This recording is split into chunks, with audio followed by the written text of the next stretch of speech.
saudação a todos aqueles que estão nos acompanhando nesse nosso encontro de diálogos sobre as referências históricas construídas em torno das escolas públicas do campo aqui no sudoeste do Paraná e no oeste também. Nós fazemos parte do grupo de pesquisa e estudos em educação, formação humana e movimentos sociais populares, o GFEMP, da Unioeste de Francisco Beltrão. Eu me chamo Carlos Antônio Bonamigo e sou líder desse grupo de pesquisa. Também fazemos parte, nós estamos aqui em nome da rede de formação de educadores e educadoras das escolas públicas do campo, Caminhos de Conhecimento e Resistência. O nosso debate de hoje, os conteúdos que vamos trazer, eu tenho aqui junto comigo a professora Janete Ritter, doutora, professora em educação da Universidade Estadual do Oeste do Paraná, Unioeste, do campus de Cascavel. Então, professora Janete, faz a sua saudação e depois daí eu digo como é que nós vamos seguir aqui os trabalhos. Então, uma boa noite a todos, bem-vindos a esse encontro e que o nosso debate seja muito produtivo, né? Façam os questionamentos, dentro do possível, eu e o Bonamigo estaremos aí contribuindo com vocês, que o nosso intuito é sempre o fortalecimento, principalmente das escolas do campo, as escolas públicas do campo. Isso aí. Então, nós pedimos para que vocês nos acompanhem, vão anotando todas as dúvidas, questionamentos, divulga o nosso link, se inscreve no nosso canal do GFEMP, e assim nós vamos divulgando e transformando essas experiências que estão sendo realizadas aqui em nossa região, que elas possam ser discutidas, possam ser divulgadas, enfim, possam ser partilhadas por tantas outras pessoas.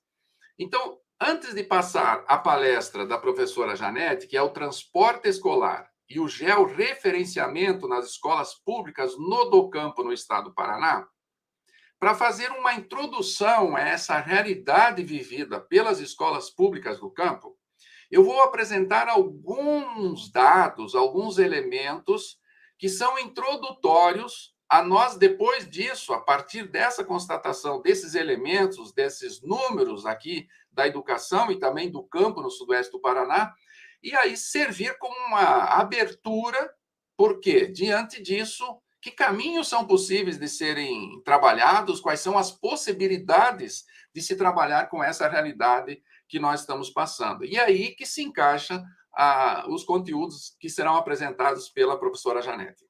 Então, eu vou apresentar alguns dados, alguns elementos da nossa realidade aqui no sudoeste do Paraná, compartilhando com vocês alguns elementos que nós achamos fundamentais e que possibilitam construir uma certa análise em relação ao contexto que nós estamos vivendo aqui no sudoeste do Paraná, em relação às escolas públicas do campo, à educação do campo, nos últimos 20 anos. Nós temos uma pesquisa que está sendo realizada pelo nosso grupo, juntamente com as bolsistas, com os bolsistas, e trazemos alguns elementos. Eu faço uma rápida apresentação apenas em relação às escolas municipais do campo e seus estudantes desde 2019 a 2022. Veja bem, em 2019 nós tínhamos 101 escolas. Em 2022, nós continuamos com as 101 escolas municipais do campo na região sudoeste do Paraná, incluindo os 3 núcleos, o núcleo regional de educação de Francisco Beltrão, de Pato Branco e também de 2 vizinhos. O número de estudantes nesse período de 2019 a 2022, ele se mantém praticamente estável, inclusive com uma leve elevação do índice de estudantes. Nós tínhamos 6.139 estudantes em 2019 e nós chegamos em 2022 a 6.271. Então, o que, de certa forma, demonstra uma perspectiva em relação às escolas municipais muito interessante e dados são significativos, porque nos últimos 4 anos se mantém a quantidade de estudantes das escolas públicas municipais, nos 42 municípios da região sudoeste do Paraná. Entretanto, ampliando um pouco essa análise temporal, enquanto processo histórico, nós temos um dado que chama atenção. Porque nos anos 1998, ou chegando na década de 2000, nós tínhamos 153 escolas municipais do campo na região sudoeste do Paraná. E hoje nos encontramos apenas com 101. O que quer dizer isso? Nós tivemos, em 20 anos, uma redução de 34%. Ou seja, nós tivemos 52 escolas fechadas nesse período histórico das últimas 20 décadas, nessas últimas 2 décadas. Mas em relação às escolas estaduais, quais são os elementos que nos permitem fazer uma análise em relação a alguns dados que nós também estamos coletando já a partir com o número de estudantes e número de escolas desde 2007. Então, vejam só, em 2007, nós tínhamos, na região sudoeste do Paraná, 86 escolas públicas do campo estaduais. Nós tínhamos 8.129 estudantes. E, em um prazo muito curto de 12, 13 anos, olhem só, apesar do número de escolas manter-se praticamente igual, porque abriram 2 escolas e fechou também 2, e nós tivemos a redução apenas de uma escola, de 2007 até 2019, no número total. Entretanto, nós tivemos, olha só, de 8.129 estudantes, em 12 anos, nós tivemos uma redução para 5.025 estudantes. O que, depois, no 2020, continua diminuindo, 2021 diminui mais um pouco, e 2022 nós chegamos a 4.576 estudantes, o que dá uma diminuição do número de estudantes em 43%. Enquanto das escolas, no número de escolas, nós passamos de 86 em 2007 para 79 em 2022, que nós tivemos uma redução de 8% no número de escolas, o número de estudantes foi muito alto. Foi uma redução muito significativa, porque significou a perda de praticamente 4.000 estudantes das escolas estaduais na região sudoeste do Paraná. Então, o núcleo que mais perdeu estudantes nesse período histórico foi Francisco Beltrão, com 50% dos estudantes a menos. O núcleo de Dois Vizinhos é o segundo, com 40% de redução dos estudantes, enquanto Pato Branco teve uma diminuição de 37% dos estudantes. Então, aqui tem um elemento muito importante, sobretudo a partir de 2007 até 2019 em diante. Então, é possível dizer que nós tivemos uma dinâmica da educação do campo no sudoeste do Paraná que nos trouxe até 2019. Ou seja, nesse período de 2007 a 2019, ou 2007 a 2022, não houve o fechamento de muitas escolas, apesar de ocorrer fechamento de escolas. Nós perdemos 7 escolas do campo nesse percurso histórico. Mas de 2017 a 2019, houve uma diminuição apenas de uma escola. Entretanto, houve uma diminuição de mais de 35% dos estudantes. Então, esse é um elemento que, a partir de 2020, nós vamos entender que há uma grande modificação em relação à educação do campo no sudoeste do Paraná, porque iniciam novas políticas públicas em relação a esses dados. E aí, quais são essas políticas públicas que iniciam a partir de 2020? Por meio de uma política do governo do Estado, da Secretaria Estadual de Educação, nós tivemos a implantação, a partir de 2020, das chamadas escolas multianos, que foi uma diretriz construída pela direção da Secretaria de Educação, e que uma modalidade específica de organização das turmas com as escolas com menos de 35 estudantes, com a argumentação de que, ao invés de fechar, se faz uma reorganização em 2 fases do ensino fundamental 2, do 6º ao 9º ano. e faz uma combinação de turmas. Então, o sexto e sétimo ano formam uma turma e o oitavo e o nono ano formam outra turma. Então, ao invés do ensino fundamental 2 ter 4 turmas, ele passa a ter 2 turmas. E nós tivemos, em todo o estado, em 2020, 72 escolas dentro dessa nova modalidade chamada multianos. Não é o assunto para nós conversarmos hoje, né, professora Janete, sobre as escolas multianos, mas quem sabe a gente faz um encontro específico para discutir as escolas multianos, porque merece uma atenção e uma análise especial sobre esse tema.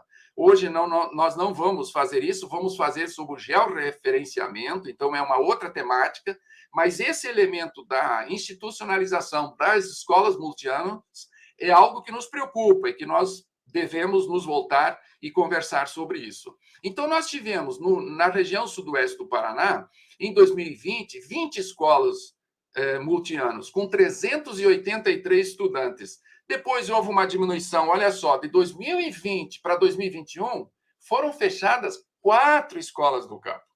4 escolas do campo que estavam na modalidade no ano anterior em multianos. Então, houve uma redução de estudantes e uma redução do número de escolas. No ano de 2021 para 2022, nós tivemos... não houve um fechamento de escolas. Nós observamos que a escola José de Anchieta, de São João, do Núcleo Regional de Pato Branco, a escola não foi fechada, de 16 passou para 15, mas ela voltou a ser seriada porque foi implantado na escola uma reorganização da matriz curricular circular e que possibilitou também o engajamento com a comunidade, e a escola, ao invés de diminuir o número de estudantes, aumentou o número de estudantes e criaram-se as condições para que essa escola voltasse a ser seriada. Então, acreditamos que esse processo. Mas, nesses 3 anos, houve uma diminuição de 25% nas escolas multianos e uma diminuição, portanto, de 17% no número de estudantes.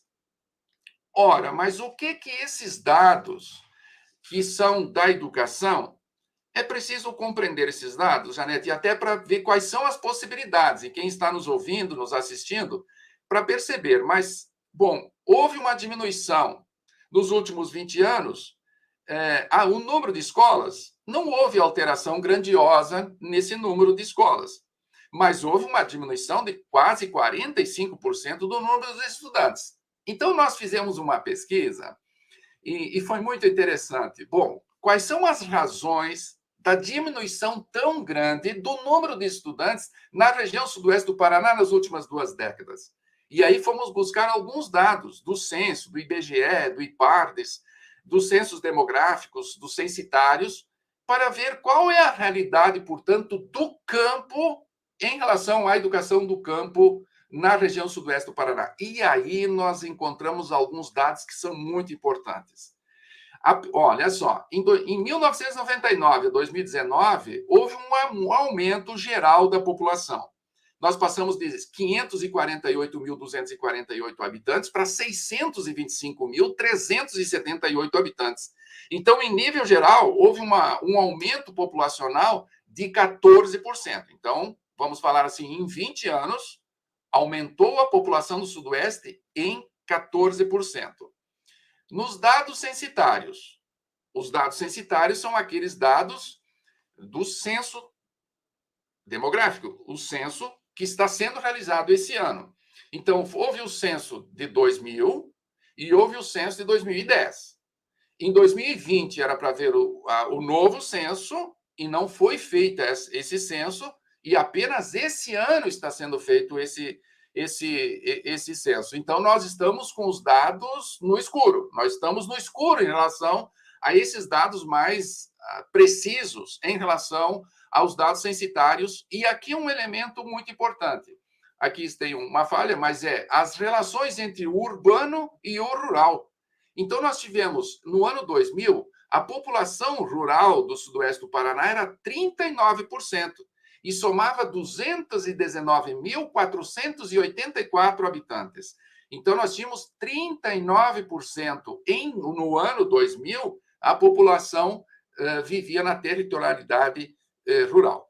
No ano de 2010, 10 anos depois, esses 29% caíram para 20%, esses 39% caíram para 29%.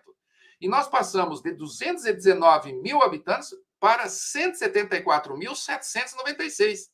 Então, houve uma diminuição, em média, de todos os municípios, da ruralidade para a urbanidade, nós perdemos 20%.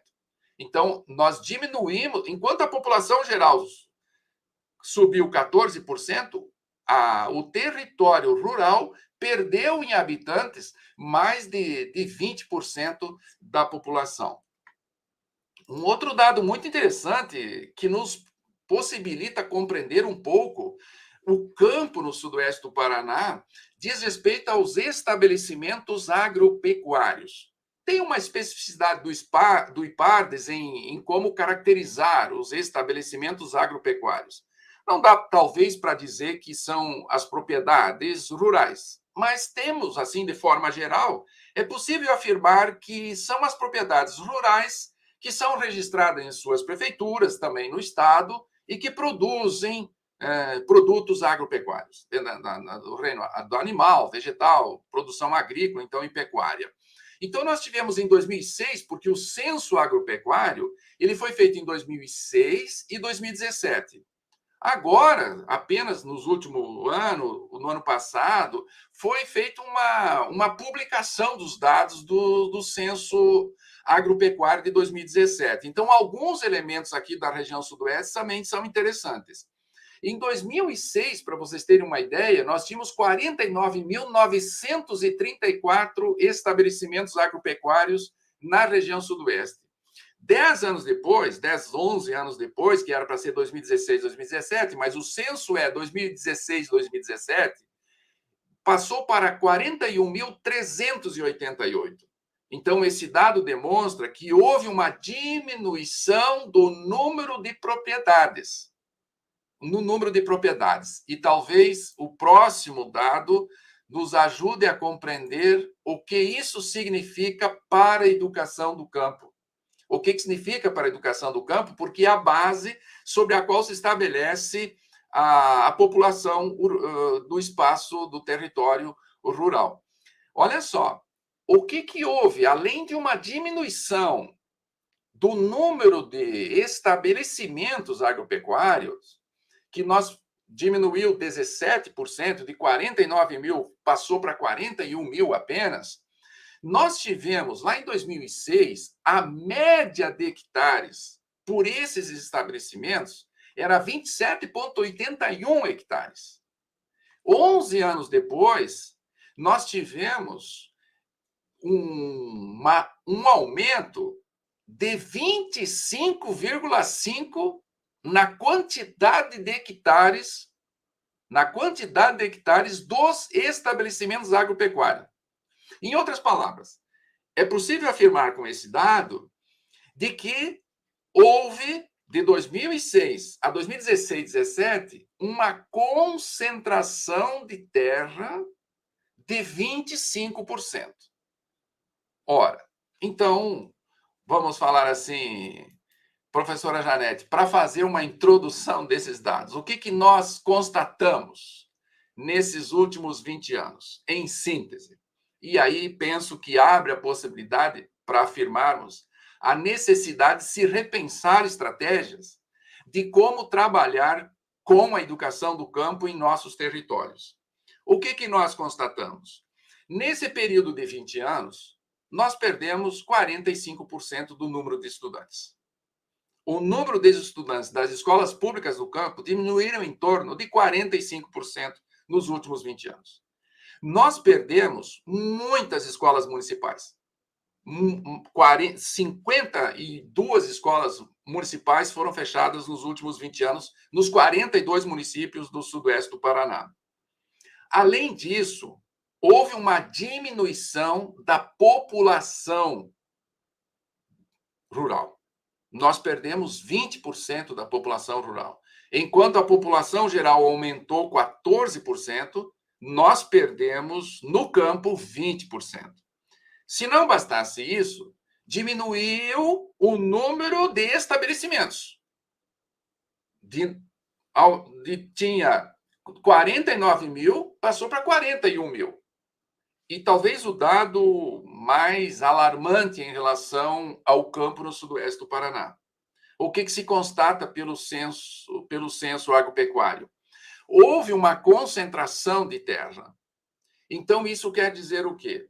Que está em curso no sudoeste do Paraná um processo de reconcentração de terra. Talvez seja possível afirmar que há um processo de expropriação dos camponeses, que está em curso um processo de expropriação dos camponeses aqui no sudoeste do Paraná, o que faz com que haja uma relação, portanto, é possível afirmar que há um relativo esvaziamento populacional no campo e, ao mesmo tempo, uma concentração de terra muito acentuada.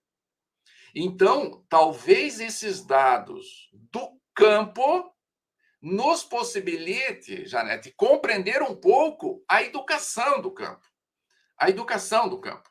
Por quê? Se nós não tivermos campo, se nós não tivermos pessoas habitando, vivendo, produzindo alimentos, produzindo cultura, produzindo agropecuária, produzindo alimentos, nós não teremos estudantes nas salas. Então, a gente não quer fazer uma relação simplória, né, e apressada desses dados. Mas eu trabalho com uma hipótese que é possível dizer que nós vivemos um esvaziamento relativo do campo nesses últimos 20 anos. Nós comprovamos que há uma diminuição do número de estudantes, sem dúvida nenhuma, e a partir de 2019 para 2020, novos eventos de fechamento das escolas públicas do campo. Por quê? Historicamente, as escolas estaduais, houve um grande processo de fechamento e de renucleação na década de 1980, na década de 1990.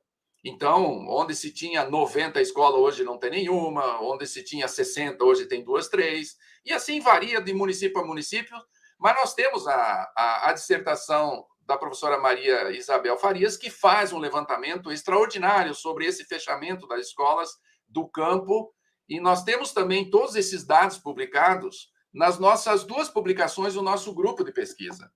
Nós fizemos essa publicação da educação do campo, pesquisa, estudos e práticas no sudoeste do Paraná em 2020, e nós trazemos esses dados do fechamento anteriores ao ano 2000, e agora nós atualizamos todos esses dados que eu acabei de falar, nós temos município por município.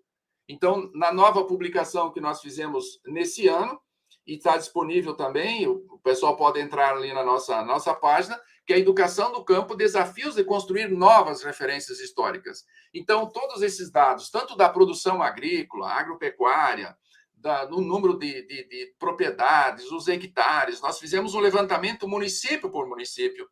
Nós temos os dados também, escola por escola, de todas as últimas 2 décadas, de todas as escolas, de todos os municípios. Então, é uma riqueza de dados. E que chegamos a essa conclusão, professor Janete. O que será possível fazer? Que estratégias são possíveis de serem construídas naquilo que nós defendemos, naquilo que nós lutamos como universidade, como movimentos sociais, como pessoas interessadas em efetivar o direito à educação pública em geral e da educação do campo de forma particular. O que fazer diante dessas circunstâncias de diminuição da população rural, né? A territorialidade rural está diminuindo, há uma concentração de terra, um esvaziamento do campo, um processo de expropriação em curso. Bom, mas nós precisamos ter estratégias de manutenção das escolas, uma nova política pública em relação ao campo. Então, eu penso que a sua palestra, professora Janete, vai ser muito importante para nós aqui, para quem está participando, para todos podem fazer suas perguntas, mandar as suas dúvidas. como que o transporte escolar e o georreferenciamento nas escolas públicas do campo, ela pode se constituir como uma alternativa diante dessa realidade que nós estamos vivendo, que é a que nós estamos atravessando aqui na região sudoeste. Professora Janete, fica à vontade. Depois nós dialogamos, nós conversamos, trocamos algumas opiniões sobre isso, e o pessoal pode participar aqui do nosso chat para que a gente possa fazer um diálogo dentro daquilo que nos envolve, que é a educação do campo e a construção de estratégias de fortalecimento dessa modalidade, não apenas no Sudoeste, obviamente que não. Vai para outras regiões, como o Oeste do Paraná, que é a sua, assim como no estado do Paraná como um todo e no país. Então, professora Janete, fica à vontade. Então, pensar, Bonamigo, essa questão do georreferenciamento e do transporte escolar no campo, né, é, na verdade, uma grande luta política, porque os secretários estaduais, os municipais, né, e até a decisão de cima das políticas de educação do campo, pensam em resolver os problemas da questão campo, da qualidade da escola, de estrutura física, de número de alunos, tudo via transporte escolar. Então, uma vez eu estava numa reunião do Pronera Nacional, quando ele ainda existia, né, dentro do Ministério do Desenvolvimento Agrário, do MDA, e a Clarice, que era a diretora lá, presidente, ela disse, olha, eu tenho a impressão que às vezes a educação do campo deveria migrar uma pasta para dentro do Ministério do Transporte, porque tudo eles tendem a resolver com o transporte, né? Lota o ônibus e não importa se a criança fica 2 horas, 2h30, 3 horas, quantas horas ela fica. Vamos pensar, primeiramente, o que diz a lei e depois o que é possível, quais são as articulações e estratégias que nós podemos lançar mão. Então, primeiro, a Constituição Federal, né? A Constituição Federal, então, no seu artigo 205, ele já vai dizer a questão do dever do Estado e da família sobre a questão da educação, que é o velho artigo que a gente já conhece, né? Decoradinho e tal. Depois nós temos o artigo 206, que nos importa, porque ele diz igualdade de condições para o acesso e permanência na escola. Então, não basta só esse aluno acessar, ele precisa permanecer. E para um aluno que todo dia percorre aí 2 horas na ida, ou que seja 1 hora na ida, 1 hora na volta, nesse saculejo, né? Nas estradas rurais que nós conhecemos bem, há de convir que esse menino tem uma dificuldade para permanecer na escola. E quanto maior ele for ficando, né, mais ele vai ficando desanimado de estar a longa distância da escola. Logo em seguida, chama a atenção de todos para a LDB.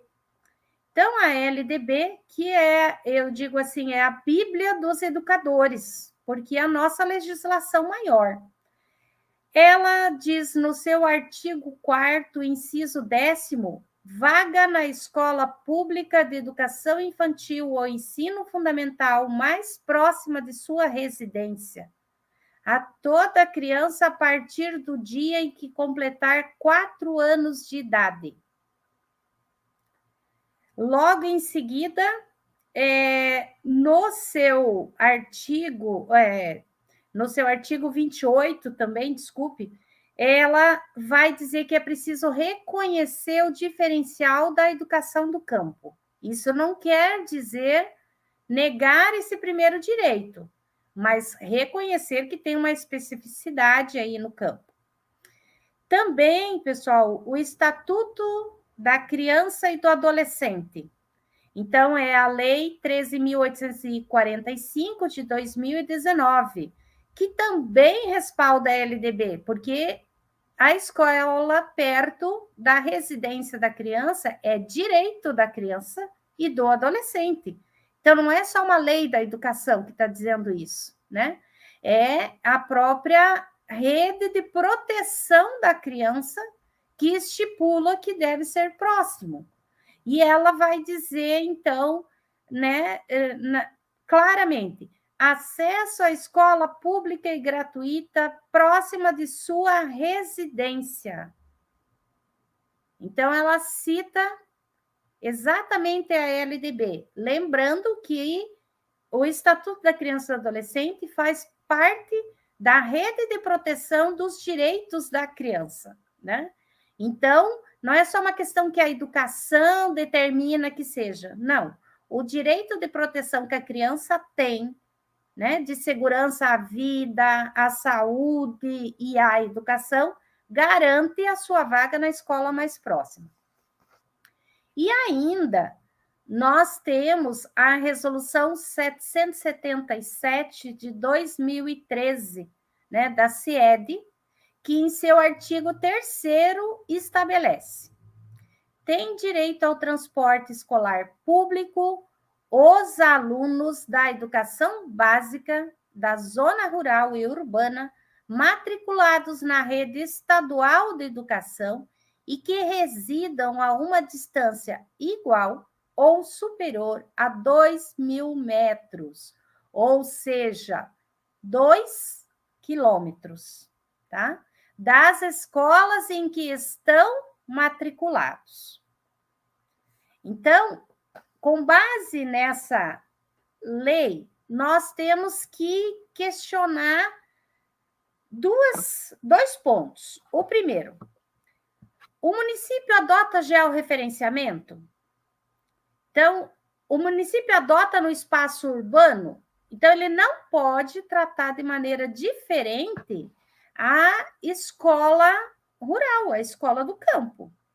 Se tem georreferenciamento para o espaço urbano, a mesma lei vale para o ensino fundamental, né? Para a escola do campo. Então, nós precisamos responder sempre essa pergunta: por que que não se cumpre a mesma lei que tem no espaço urbano para a escola do campo? Porque se no espaço urbano eu só posso matricular próximo da minha casa, então no espaço do campo também. Agora, pessoal, todos que estão ouvindo isso sabem da luta política que é a questão do transporte escolar. Ou o que eu quero dizer com isso? O pai, né, vai lá, conversa com o prefeito e define que ele não quer essa escola do campo aqui próxima dele, embora os professores tenham formação igual ou até, às vezes, superior à escola onde o pai quer. Mas ele quer que esse filho vá para o espaço urbano, certo? Acontece que a lei diz na escola mais próxima, não é a escola que o pai escolhe. Então, se ele passa no seu trajeto por uma escola do campo, mas aquela não é boa, é quase igual essa daqui. Sinto muito, é a escola mais próxima, tá? Isso quando você tem o georreferenciamento. Quando nós não temos o georreferenciamento, você precisa buscar o Ministério Público, porque o Ministério Público deve assegurar o Estatuto da Criança e do Adolescente, que é o direito à vaga na escola mais próxima da sua residência, né? Quando o MP não faz esse cumprimento, você precisa buscar a promotoria pública, né?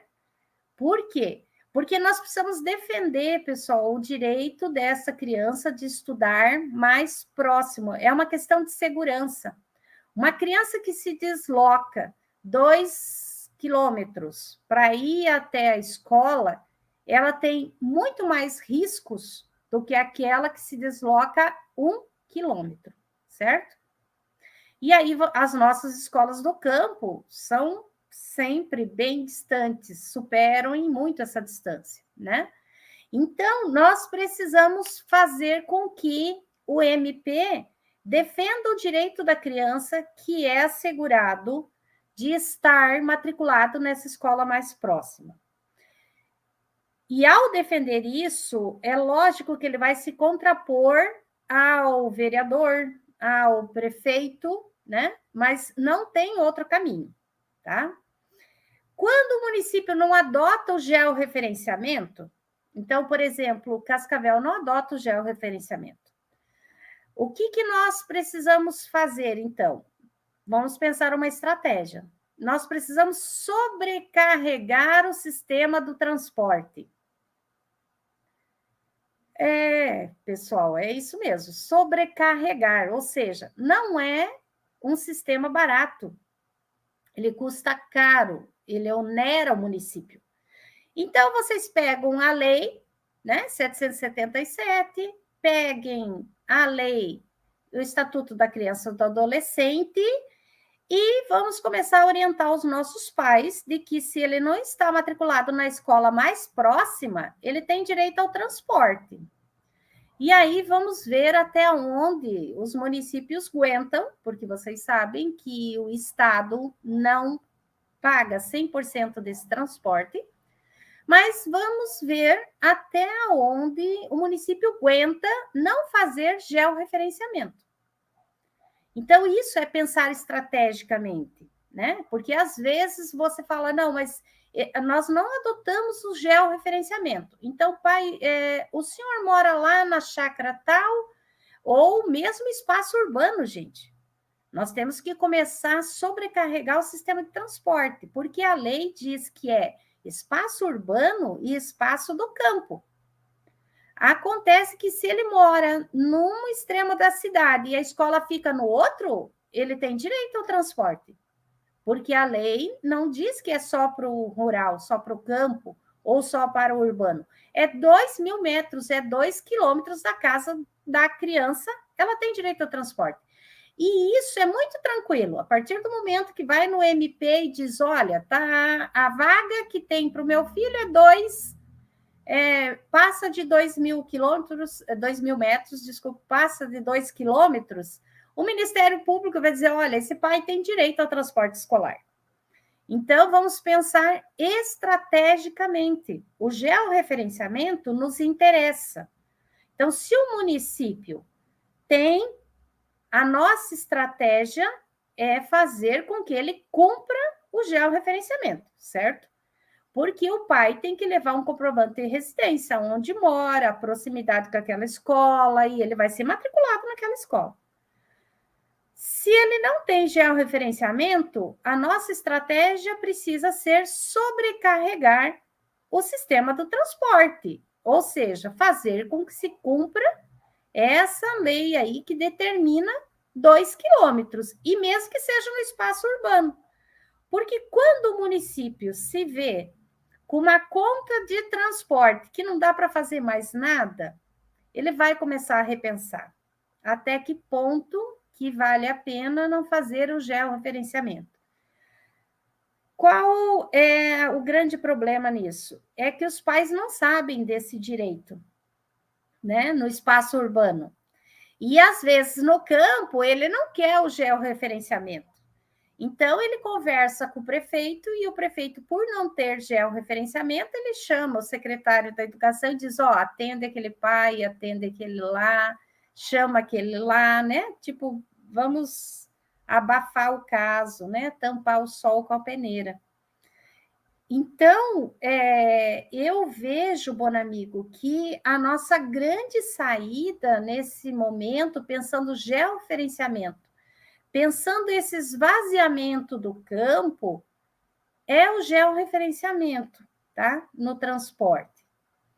E não há, onde não tem georreferenciamento, não há outra forma de os gestores sentirem a sobrecarga do que é o transporte, né?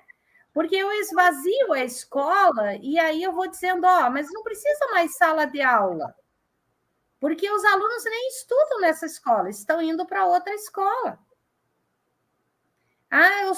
Eles não estão mais aqui nesse espaço, então eu não preciso de um laboratório, eu não preciso de uma biblioteca melhor, certo?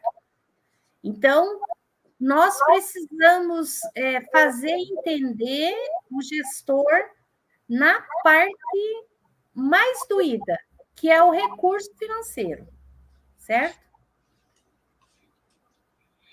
E aí eu penso que a gente podia ouvir alguns questionamentos para o debate, tá? E os municípios, Bonamigo, que também têm, por exemplo, sistemas municipais de educação, eles podem trabalhar Fundeb, tá? Junto ao CACS Fundeb. Ou por quê? Porque eles são os fiscalizadores. Então, vale a pena fazer aquele mapinha da onde a criança sai, até onde ela vai, quantos quilômetros tem, e qual escola mais próximo dele daria conta, para você mostrar claramente qual seria a economia de transporte, tá?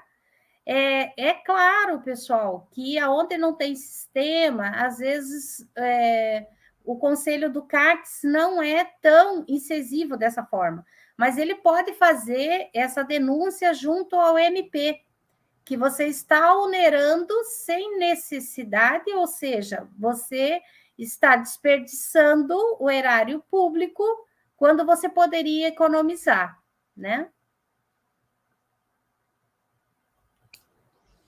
Ótimo, professora Janete. Penso que tem elementos muito bons para serem conversados, para serem discutidos, e inclusive para servir como um mecanismo de informação e de possibilidades de ações que podem ser derivadas dessa sua exposição. Então, fica muito claro que há uma legislação, desde a Constituição Federal até a lei específica do transporte escolar, que garante o direito ao acesso, à permanência, que garante as condições de segurança, de distância, para que, tanto no urbano quanto no rural, mas como nós estamos trabalhando com a educação do campo, especificamente para as escolas públicas do campo, se reveste de uma importância muito singular, para que as crianças, que os jovens possam deslocar-se das suas residências, que têm uma particularidade, óbvio, né? As pessoas não moram próximas umas das outras, há uma característica econômica e cultural específica do campo que faz o desdobramento das residências, mas também tem um limite de até a partir de 2 anos, 2 quilômetros é um direito das crianças, é um direito ao transporte público. Agora, o que se vê, de fato, é que muitas vezes esse tempo dentro do transporte ele é absurdo, sob o ponto de vista do início, da madrugada que tem que ir para a escola, chega quase bem depois do meio-dia. Então, professora Janete, assim, bem sinteticamente, para servir como uma informação para nós, porque nós estamos buscando possibilidades de fortalecimento da educação do campo. O transporte escolar e a rediscussão do transporte escolar, ela é fundamental para isso. E aí a estratégia do georreferenciamento. Assim, bem objetivo, professora Janete, o que é o georreferenciamento, como se faz esse georreferenciamento e quem faz? Quem faz, como faz e o que é isso, para que a gente possa entender que é uma estratégia que possibilita o fortalecimento das escolas, a manutenção das escolas abertas, que possibilita, inclusive, trabalhar junto com o georreferenciamento a renucleação intracampo, em termos de proximidades, em termos de articulação com as escolas, para que as escolas não fiquem vindo para a cidade, fecha a escola no campo, vem para a cidade, mas pode ser feito pelo georreferenciamento, pode ser feito, inclusive, o transporte intracampo, para possibilitar que as crianças se desloquem dentro do campo e não saiam do seu ambiente familiar, o seu ambiente cultural. Então, como que é isso? O que é isso, Janete, para que a gente possa entender bem essa estratégia que você colocou tão bem? Então, o georreferenciamento é essa localização geográfica, né? Então, o Estado já adota, né? Já adota o georreferenciamento. Então, quando o pai vai fazer matrícula numa escola pública estadual, ele já tem que levar um comprovante de residência, porque o sistema estadual adotou o georreferenciamento, ou seja, é traçado a partir da escola esse raio de ação, quer dizer, aqui nesse bairro tem essa escola do ensino fundamental fase 2, do ensino médio, então pode se matricular aqui. Quem é que vai poder?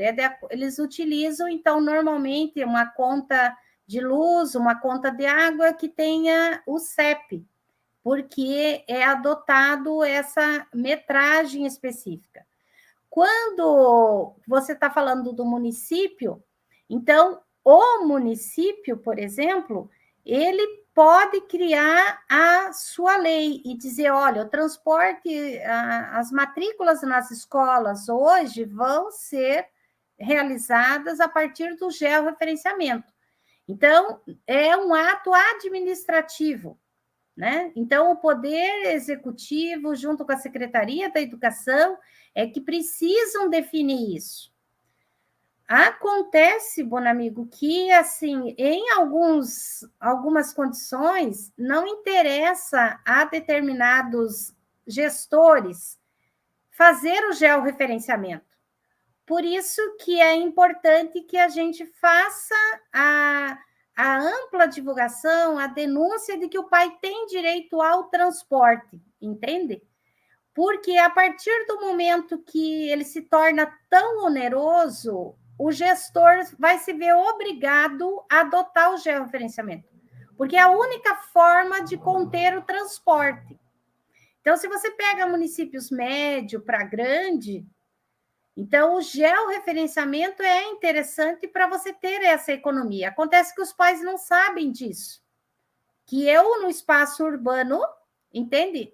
Então, assim, o georreferenciamento me interessa para o campo a partir do momento que o município não consiga arcar com o transporte. Não importa se é no urbano ou no espaço do campo. Eu tenho que fazer com que o gestor adote o georreferenciamento. E no estado, o georreferenciamento está dado.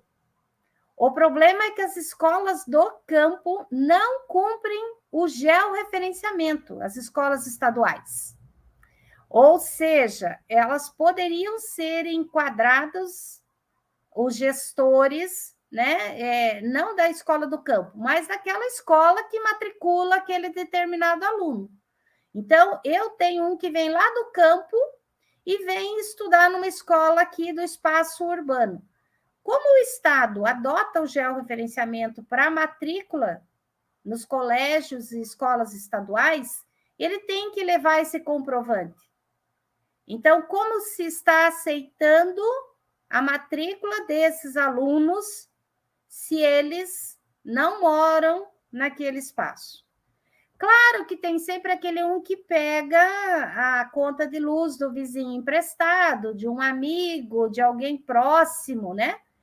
Mas quando você tem transporte, é porque normalmente não se está adotando aquele georreferenciamento. Não está sendo cumprido, né? Porque se o meu aluno está chegando na minha escola de transporte escolar, vindo lá da região A, B, C, pelo conhecimento que eu tenho de geografia, eu já tenho uma noção de distância, né? Acredito, não sei se eu consegui te responder isso, mas Sim. é uma decisão do executivo, administrativa. Sim, se percebe, não, Janete, que é uma articulação que precisa ser feita com o poder público, com as secretarias municipais, com as direções, com a equipe dirigente das escolas estaduais, para fazer cumprir esse georreferenciamento já existente e que é necessário ser cumprido no momento da matrícula, mas, sobretudo, também de que talvez se vincule a isso. Então, como que talvez o interesse das comunidades, dos pais, nesse ponto também é muito importante, não, Janete? Para que tenham uma compreensão daquilo que é melhor para os seus filhos, ou seja, perder menos tempo com o transporte, correr menos risco nesse transporte, para ter um transporte mais adequado, mais próximo, né, da sua residência em relação à escola, né? Então, um envolvimento da equipe diretiva da escola, junto com as secretarias municipais, fazer com que se cumpra, no momento da matrícula, esse georreferenciamento já existente no Estado. Então, penso também que a comunidade, junto com os pais, nas reuniões com as famílias, no intercâmbio, né, nessas relações da escola com os pais e com a comunidade, também é muito importante para dar conta de que o transporte ele seja feito da melhor forma possível para possibilitar, de fato, que as crianças, ao chegarem na escola, tenham as condições de aprendizagem, que não estejam super cansadas, para que não estejam desgastadas, né? E aí a professora Cecília tem uma pergunta, Janete. Olha só. No caso de quem vai para a escola da cidade, passando pela frente de uma escola do campo, qual é que é a ação que se pode fazer diante disso?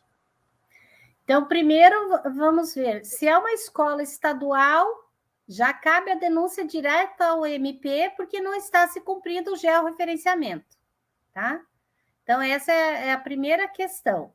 E a denúncia ao MP é tranquila, é dizer, olha, não se está cumprindo o Estatuto da Criança e do Adolescente, a LDB e a Lei do Transporte. Então, são 3 leis que está sendo descumprida, que é o direito da criança a ser matriculada na escola mais próxima, né?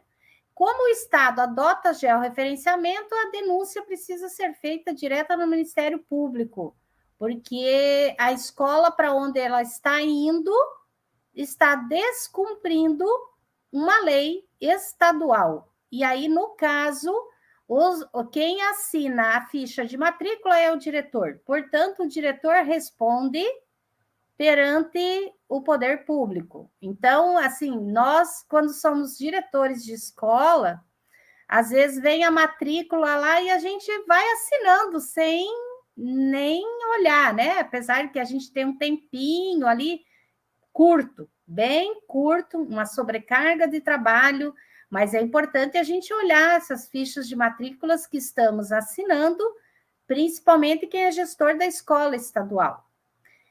O gestor da escola municipal, se o seu município adota georreferenciamento no espaço urbano, cai na mesma regra, bom amigo.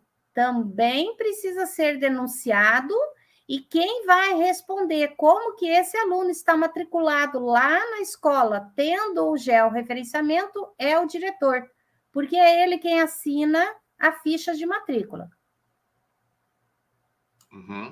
Muito, muito importante, porque envolve uma questão administrativa, além de ser uma questão política e também pedagógica, não, Janete?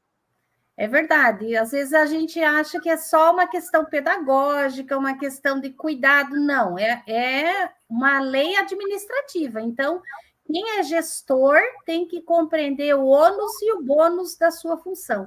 E esse é um ônus muito grande para a função de diretores.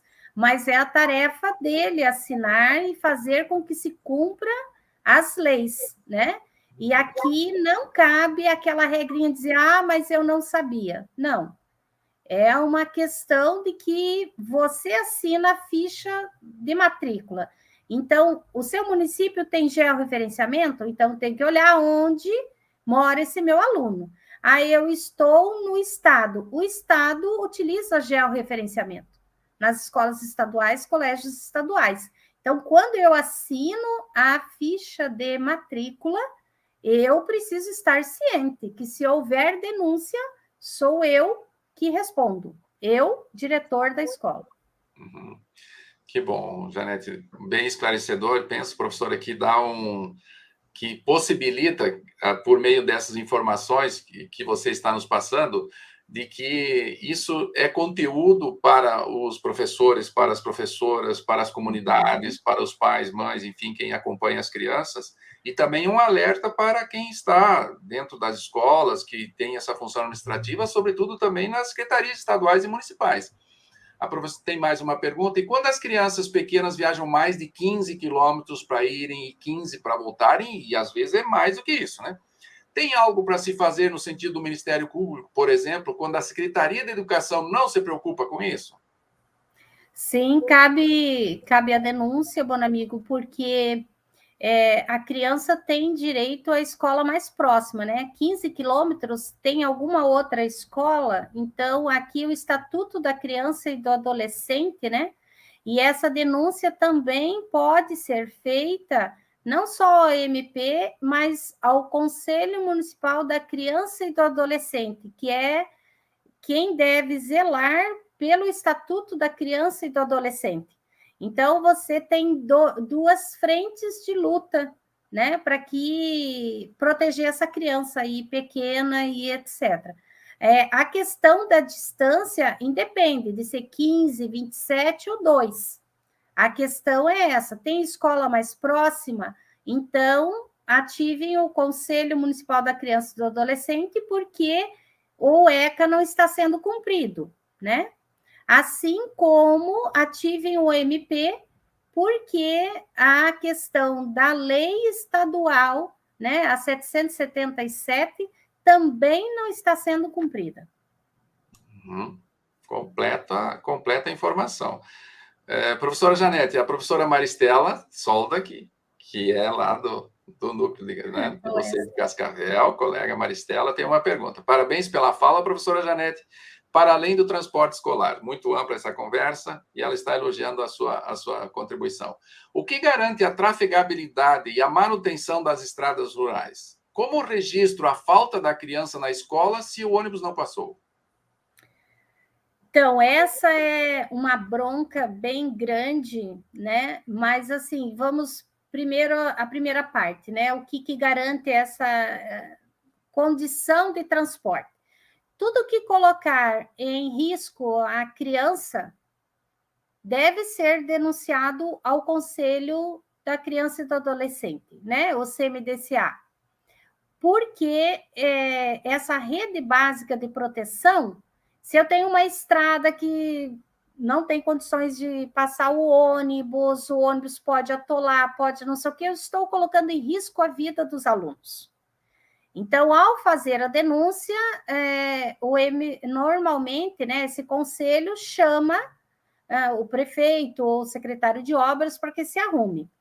Ou também ao Ministério Público, porque ele decreta a imediata reparação da estrada, porque eu não posso colocar a criança em risco, gente. Vamos lembrar a rede de proteção básica, tá?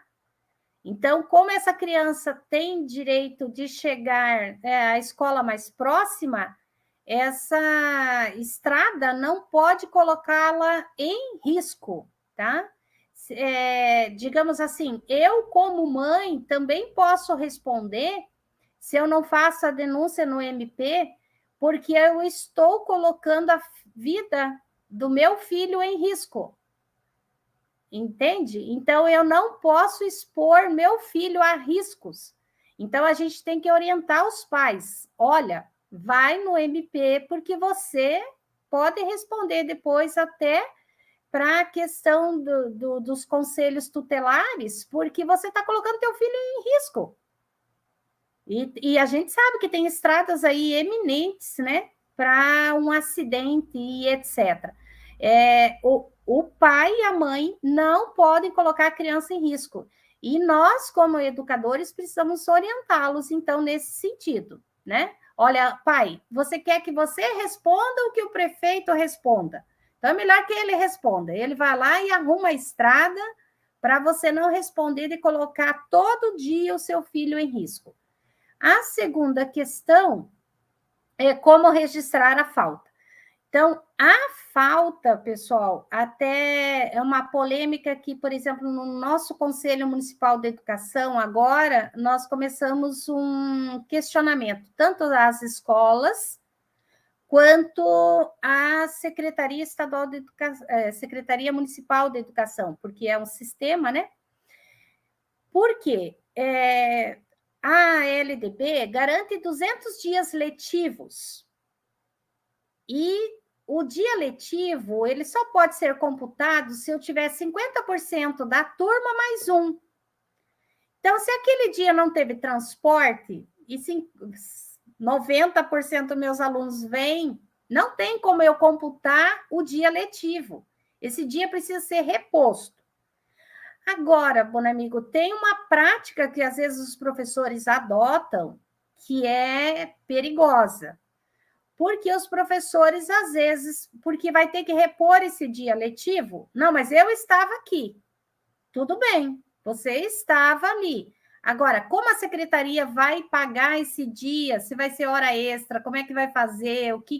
Como vai determinar? Isso aí é uma negociação entre categorias, né? A categoria professor com o seu gestor. Agora, o direito primário da criança de 200 dias letivos precisa ser cumprido.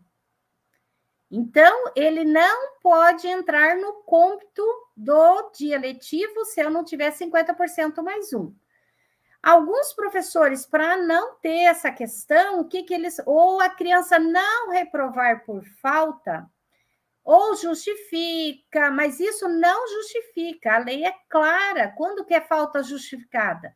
Gestante, serviço militar, doença infecto-contagiosa.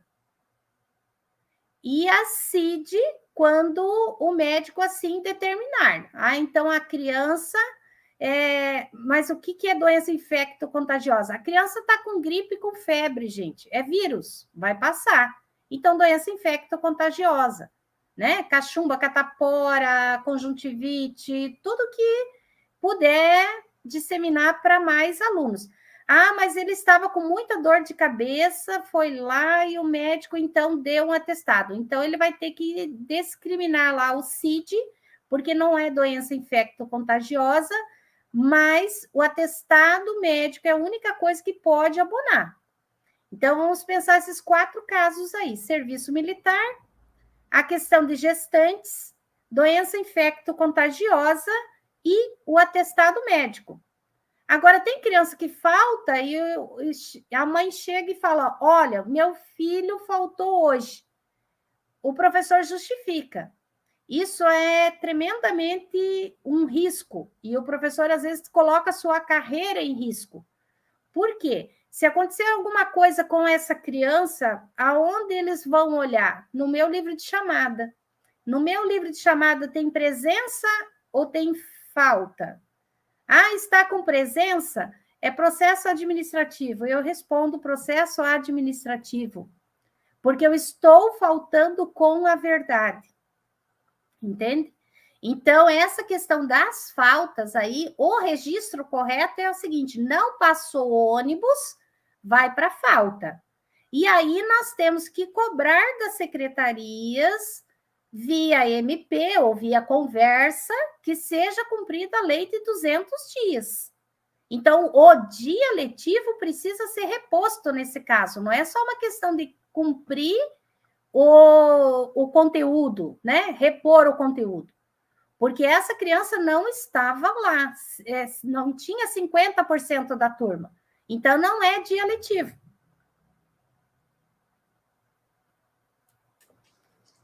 Sim, sim, Janete. Olha só, eu estava pensando enquanto você falava, ouvindo, Janete, envolve talvez inúmeras questões para que a coisa funcione, para que os estudantes tenham um transporte de qualidade, para que a aula seja significativa, para que a escola cumpra a sua finalidade de garantir uma aprendizagem significativa para os estudantes, mas para garantir que o transporte ocorra, que o georreferenciamento seja cumprido, para que as crianças sejam preservadas, que tenham segurança no transporte, eu fico pensando, tem talvez uma questão de organização política, comunitária, de organização dos pais, professores, e também o encaminhamento administrativo, vamos falar assim, judicial, ou com o Ministério Público.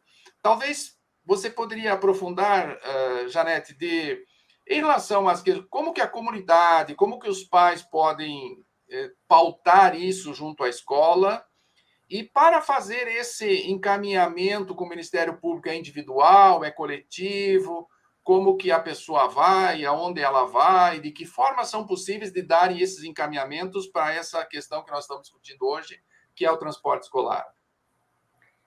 Então, normalmente, o mais prático é que os pais, né, numa determinada assembleia, discutam essas questões e sejam informados sobre isso. Porque, às vezes, por exemplo, eu estou colocando a vida do meu filho em risco e eu nem sei que eu posso responder por isso, entende? Porque também na escola, às vezes, nós, educadores, trabalhamos direitos e deveres do ECA, mas esquecemos essas implicações, né? Então, por exemplo, se eu não dou remédio para uma criança, eu respondo, porque eu estou colocando a vida dele em risco. Se eu coloco ele numa estrada todo dia, né? E uma estrada que ofereça risco, e eu sei que essa estrada não está boa, o que eu estou fazendo? Então, eu preciso me mexer enquanto mãe, pai, responsável legal por essa criança, certo?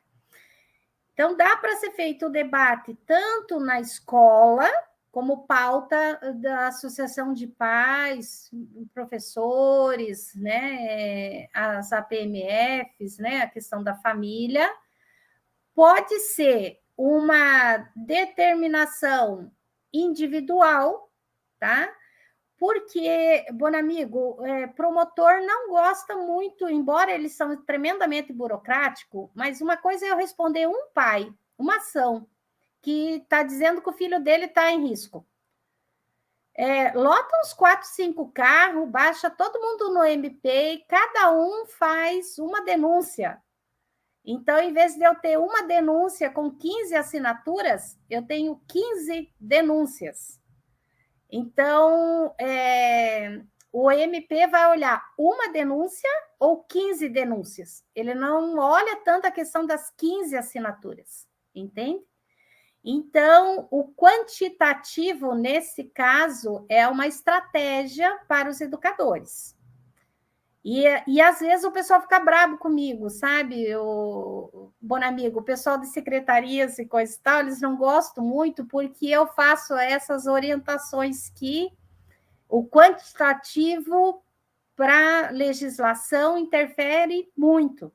Então, eu preciso, às vezes, orientar meus pais e fazer com que cheguem várias denúncias ao mesmo tempo lá, dizendo que aquela estrada não está boa.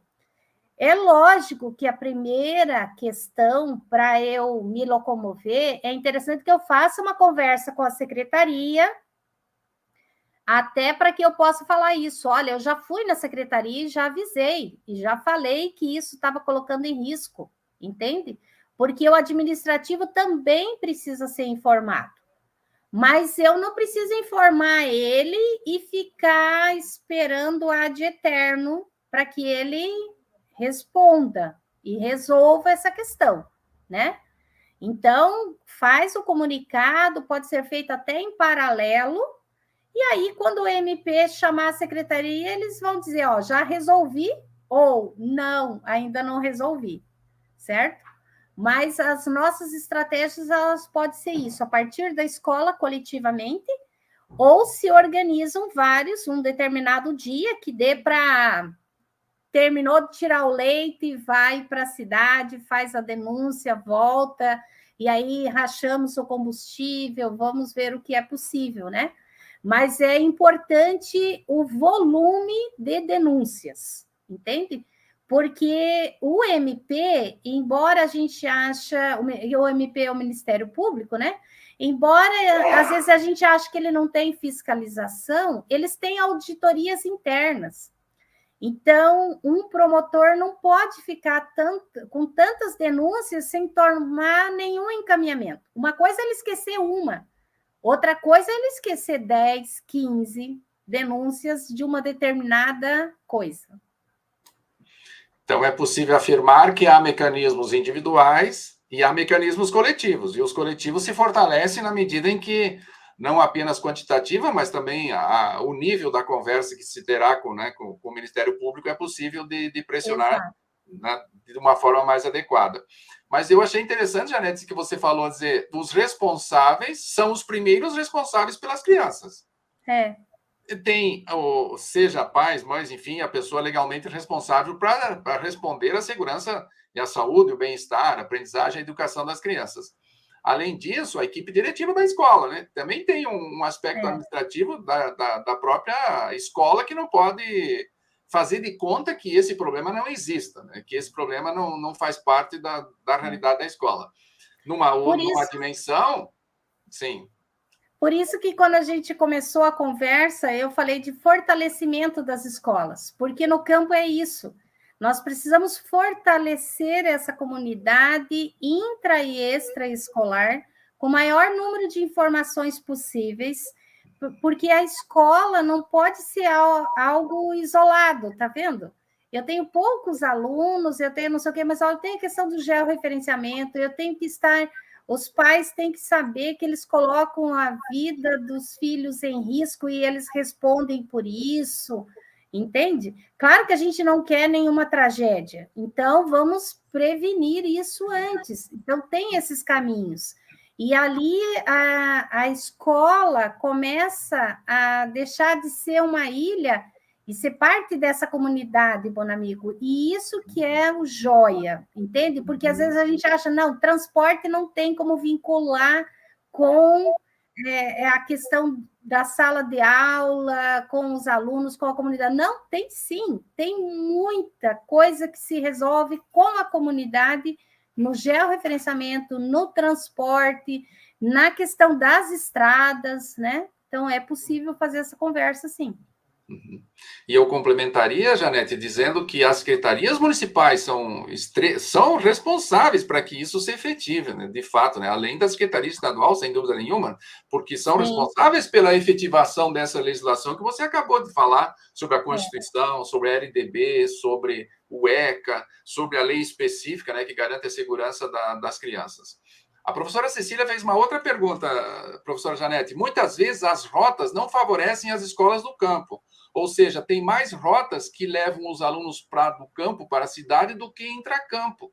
Temos hoje como rever essas rotas?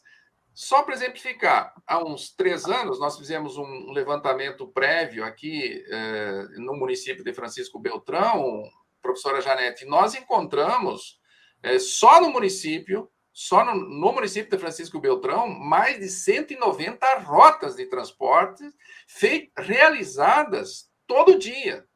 É uma imensidão de rotas existentes e nós sabemos disso, que decorre disso veículos, custo, quilometragem, custo, quilômetro.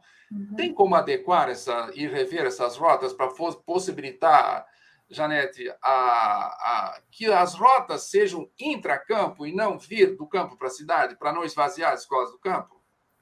A intracampo, ela só é possível quando você tem o georreferenciamento, né? Mas a adequação da rota também é possível, Bonamigo, quando você diz que está tendo desperdício do erário público, ou seja, o bom Google, né? Maps. Então, façam o traçado por onde passam e quais outras rotas poderiam ser feitas, né? Estipuladas. E aí mapeiem quantos quilômetros tem de economia aí de quilômetro, né, dessas metragens e tal. E aí a denúncia é feita ao CACS Fundeb, porque eles é que fiscalizam essa questão, né? Agora, pessoal, quando você tem um conselho que é fiscalizador do transporte ou do dinheiro público, na sua maioria, como é o caso do CACS Fundeb, e ele não tiver essa coisa, porque às vezes também depende muito de como os presidentes desses conselhos, até que ponto que eles têm uma isonomia em relação às secretarias, né? Porque às vezes também eles não querem entrar no conflito com a secretaria, porque são, às vezes, representantes de determinadas instâncias, ou, por exemplo, representante dos professores. Então, hoje ele é um conselheiro, daqui 2 anos ele pode voltar para a escola, e aí todo mundo sabe que tem secretários e secretários, né? Tem aqueles uns que fazem a caça às bruxas, e isso não é incomum, muito pelo contrário. Nossos sistemas de ensino são sempre comuns. Então, é importante que a gente faça a denúncia ao conselho que cuida desse dinheiro, para dizer, olha, está tendo dispêndio aqui, estão gastando além da conta e poderia... E às vezes a gente acha, não, mas é poucos quilômetros, mas é poucos quilômetros todo dia, 1 mês, 8 meses, 10 meses no ano, veja quanto isso significa no final. Quando não tem nenhuma atitude por conta do CACS-Fundeb, que pode solicitar que sejam traçadas novas rotas ou a diminuição, né, dessa rota, e, enfim, que não tenha desperdício do dinheiro público, aí a mesma denúncia que foi feita, utilizem os mapas, façam as contas, indique sempre quantos quilômetros, qual rota que está fora, por onde poderia passar, né?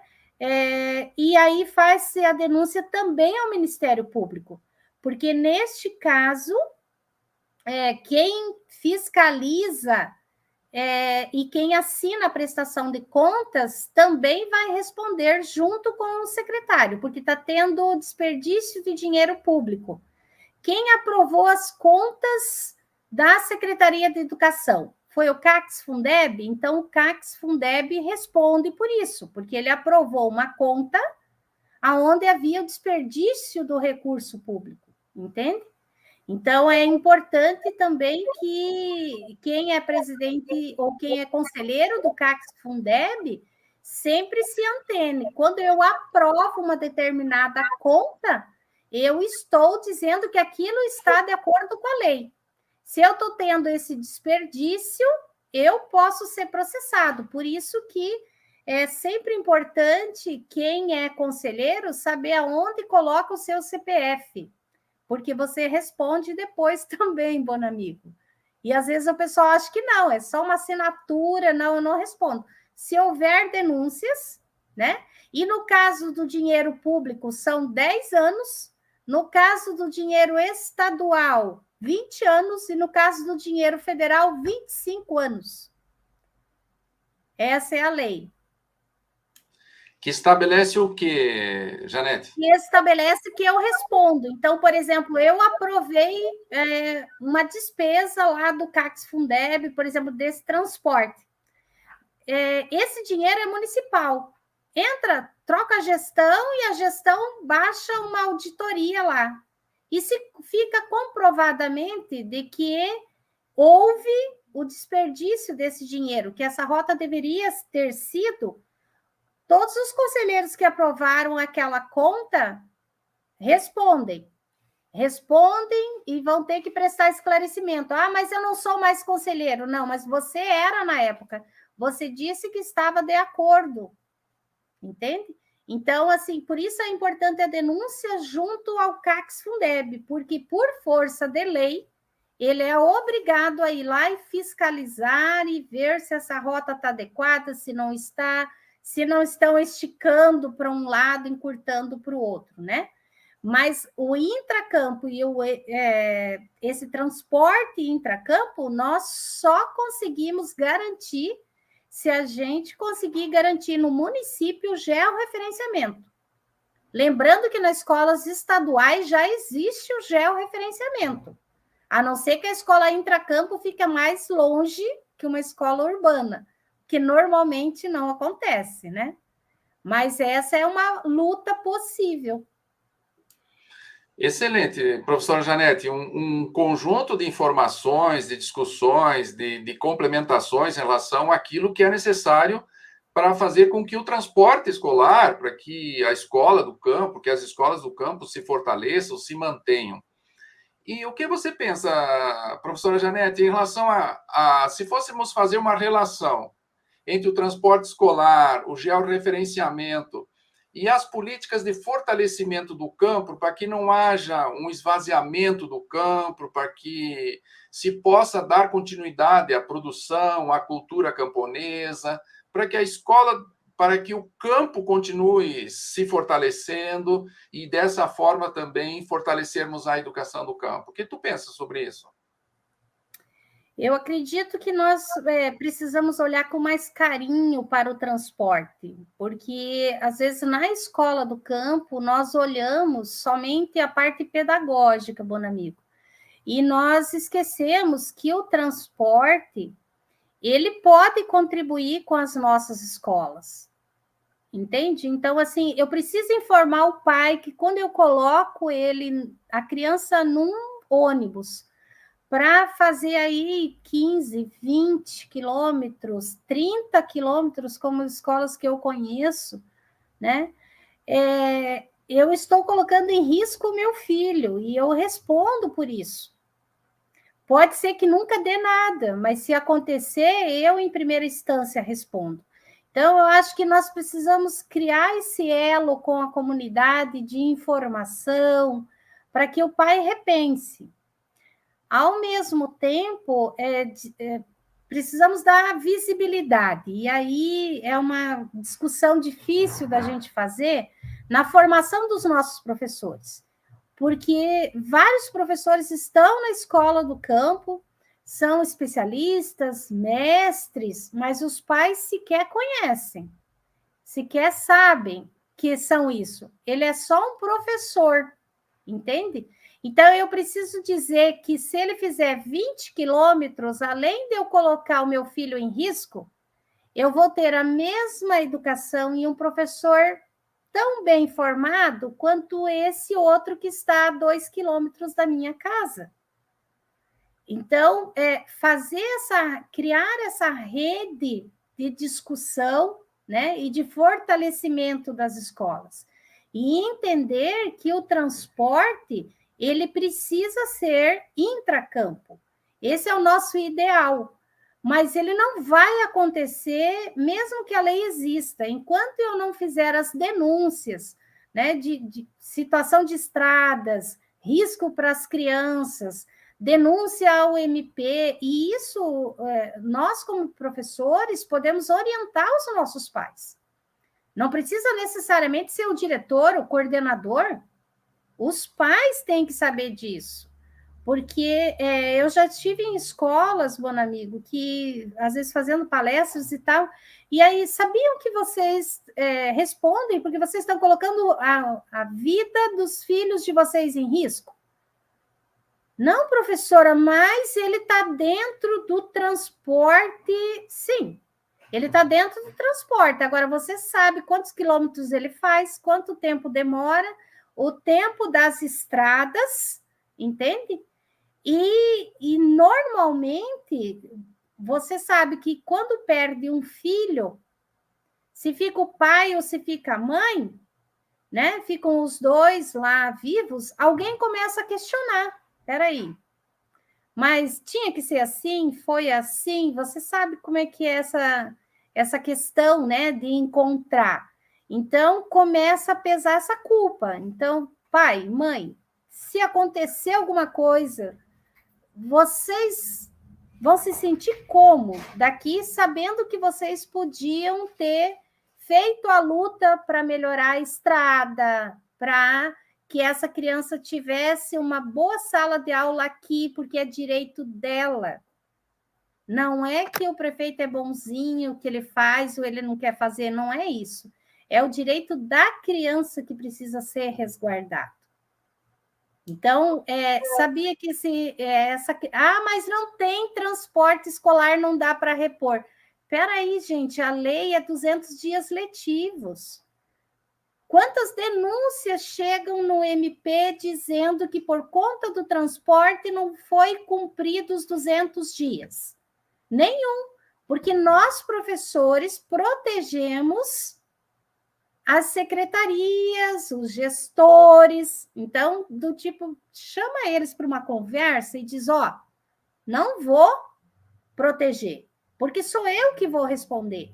eu, professor, respondo em primeira instância e o diretor em segunda instância, né? Então, mas eu, professor, quando eu abono uma falta, eu respondo em primeira instância, porque eu sou responsável por aqueles alunos durante aquele período que ele está ali na sala de aula. E como é que eu disse que ele estava e ele não está? Entende? Então, assim, você tem que ir dando, eu diria, num termo um pouco chulo, assim, munição para a comunidade lutar pelo que lhe é de direito. Uma escola de qualidade no e do campo, lá perto da casa dele. Então, nós temos que alimentar de informação os nossos pais. Porque quantos deles conseguem participar de uma live como nós estamos fazendo hoje? Quantos têm estudo e capacidade para entender isso? E depois de um dia na lavoura, eu não acredito que eles tenham muita energia também, né, para participar aí de que seja 2 horas, 3 horas de longas conversas. Mas a gente pode, nas reuniões de pais, ir repassando essas informações. Um dia você fala do Estatuto da Criança e do Adolescente, e aí puxa essa questão, outro dia você fala das estradas, e aí você fala, volta ao Estatuto que você está colocando em risco, entende? Então, vai dando munição para esses pais, vai dando informação, vai dando conhecimento. E aí você tem uma comunidade forte que tem condições de fazer uma boa luta. E, para nossa alegria, Bonamigo, nenhum gestor vai contra o que está escrito. O de boca, todo mundo vai, né? Eu até posso dizer para você, não, dá falta para os teus alunos, senão vai ter que repor o dia letivo. Isso eu posso fazer de boca. Agora, se está lá que ele tem 200 dias, não tem como eu não cumprir. E agora vamos ver como vamos repor. Ah, vai ter que pagar hora extra para o professor? Não sei, o professor estava lá, o aluno que não estava. Mas é direito do aluno esse dia letivo ser reposto. Como vamos fazer isso? Entende? Então, não vai ter transporte no sábado? Vai ter que achar dia letivo, porque no Natal não vai dar para ter aula, né? Então, porque tem comunidades aí que tem vários dias para repor. Então, por que não pensar essa forma de você garantir o que está na lei, né? 51% é dia letivo. Se não tiver 51% dos alunos presentes, não pode ser considerado dia letivo. Professora Janete, excelentes colocações, as informações, as dicas de como fazer, acho que isso que é importante para aqui nesse momento. Temos a legislação, a educação é um direito, o acesso e a permanência na escola é um direito, mas também há uma distância, né, entre aquilo que está preconizado na legislação para que se efetive. E eu vi pela sua exposição que deu os caminhos de como diminuir essa distância, de como fazer com que as comunidades, com os responsáveis, os pais, a comunidade, a equipe pedagógica, diretiva da escola, na pressão em relação às esferas, né, do Poder Judiciário, de como que pode ser feita a reunião, pode ser feita informações, para que todo mundo saiba disso, além de saber por quê, porque aí tem os caminhos para efetivar, de fato, esse direito. Então, professora Janete, eu penso que as suas colocações em relação ao transporte, ao georreferenciamento, todas essas dicas que você deu para nós, elas são importantíssimas para que estejamos no caminho de fortalecimento das escolas públicas do campo. Não apenas aqui nas nossas regiões, enfim, fortalecimento da modalidade, na construção da modalidade. E eu encerraria, depois eu te passo para as considerações finais, Janete, dizer o quanto é importante nós construirmos a educação do campo e, ao mesmo tempo, talvez num outro debate. Penso que abre possibilidades aí para nós discutir o multianos, nós discutir as políticas públicas em relação ao que é necessário ser feito para fortalecer o campo, como fazer essa remodelação das rotas para aprofundarmos a questão do transporte intracampo. Então, surgem inúmeras possibilidades aí para as futuras conversas. Então, já agradeço imensamente, Janete, a sua contribuição, a professora Janete, a nossa amiga da Refocar, do GFEM, nossa participante efetiva, que sempre contribui de forma assim primorosa e com dados específicos, com informações precisas. E mais uma coisa, com entusiasmo, diz, olha, nós somos responsáveis, todos somos responsáveis, desde o pai, né, dos responsáveis das crianças, nós como professores, docentes, enfim, equipes pedagógicas das escolas. Quer dizer, ninguém tem o direito de lavar as mãos diante dessa necessidade de efetivação desse direito, não? Seria isso, professora Janete? O que você, como encerraria aí? Fica à vontade. Exatamente. Estamos todos aí sobre o peso da lei, então não tem como fugir, dizer, não, eu não tenho nada que ver com isso, isso não vai me respingar. Desde quem faz a matrícula, né, até o professor na sala de aula, de certa maneira, todos nós respondemos pela educação do campo. E diria o seguinte, bom amigo, não é um caminho fácil, mas a educação do campo nunca foi fácil. Nós fomos reconhecidos enquanto especificidade, né, em 2010. Então, assim, pensando o que é uma escola do campo, não importa onde ela está, né? Por isso, no e do campo, não importa onde ela está, depende de quem é o aluno. Então, esse grande reconhecimento, esse marco divisório aí dessa nossa concepção da educação do campo, sempre foi uma luta. Nasce lá com os movimentos sociais, com certeza. Mas se a minha escola é do campo, ela precisa fazer as lutas do campo. Não importa se ela veio de movimento social ou se ela já era uma escola do sistema municipal, ou estadual ou federal, né? Mas se ela é uma escola no e do campo, sempre haverá luta. Nós precisamos ampliar sempre, né? Então, digamos assim, ganhamos o limão, que é o transporte escolar. Queremos que ele seja intracampo. Então, vamos fazer com que o gestor consuma ele in natura, ou seja, sobrecarrega o sistema, não importa onde, para que sinta a necessidade de ter georreferenciamento. Ao ter o georreferenciamento, já começamos a fazer a limonada. Então, agora vamos pensar em se cumprir o georreferenciamento. Entende? Então, não é um caminho fácil, mas é um caminho encantador, porque quando você começa a trabalhar junto à comunidade, a comunidade agrega. E eles escutam os professores, e eles participam, e eles começam a fortalecer aquela escola. Então, eu diria para vocês,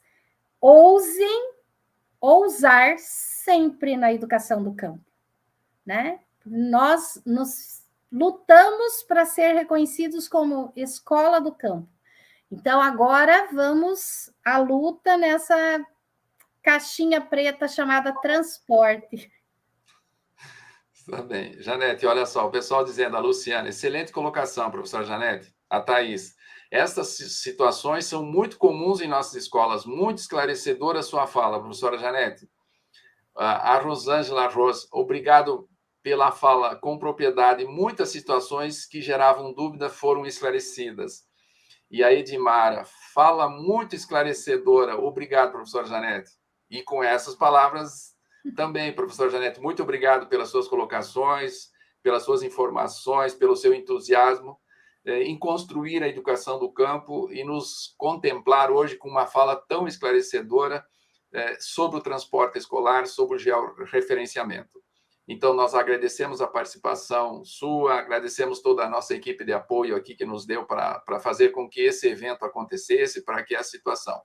E quem nos acompanhou vai poder nos acompanhar depois, multiplica essas informações, passa adiante, dá um clique lá, se inscreve no nosso canal do GFEMP, e assim nós vamos coletivamente ampliando essas possibilidades de fortalecimento da educação do campo. Nós fazemos a partir da nossa região, na região sudoeste e oeste do Paraná, mas nós queremos atingir muito mais que isso. Então, nós queremos, de fato, que a política pública de educação no campo se efetive de forma muito qualitativa em todos os territórios desse imenso Brasil. Então, obrigado a todos pela participação e eu saúdo a todos os participantes. Muito obrigado, professor Janete. E nos encontramos aí nos próximos temas, tá bem?